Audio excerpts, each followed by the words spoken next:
Secret revealed! See how to make the most tender and juicy meat. We'll use 1 kilo of pork. I'm going to dip it into half a cup of melted butter seasoned to taste, and I'll repeat the process. Let's slice 1 onion. And before I forget, tell me which city you're watching from so I can send you a special shout out. Today's shout out goes to Sophie Peppermint from Trenton, New Jersey. I'm so happy you're enjoying our recipes. Now I'm going to slice 200 grams of champignon mushrooms into thin pieces. Have you ever tried making a recipe like this at home? Tell me. I'd love to know. Next, in a skillet, I'll add a drizzle of olive oil. Then we'll add the sliced onion. Now I'll add the sliced champignon mushrooms. I love recipes like this. Simple, yet with a special touch. Let's saute everything well until we get that perfect texture. I'll add 1 teaspoon of salt and half a teaspoon of black pepper. We'll stir a bit more, then I'll remove it from the heat.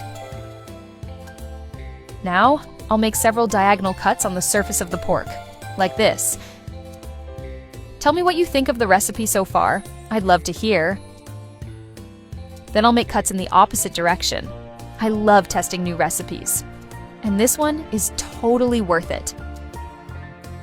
Next, I'll place a slice of cheddar on top of 1 piece of pork and transfer it to a baking dish. We'll repeat this process with the remaining pork. Look how amazing it's turning out! Now I'll use 4 slices of white cheese, placing 1 on top of each piece. Then we'll mash the cheese with a fork.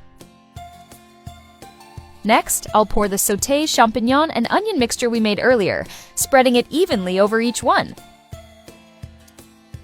After that, in a bowl, I'll add 150 grams of grated mozzarella and 5 tablespoons of mayonnaise. Trust me, the result of this recipe is amazing. Now I'll also add 1 egg and I'll mix well until smooth.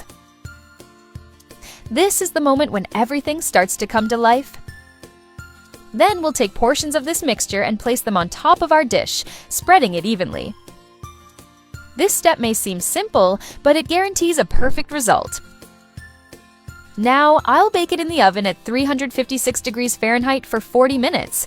After that time, we'll carefully remove it from the oven and serve a portion. This recipe won me over right away.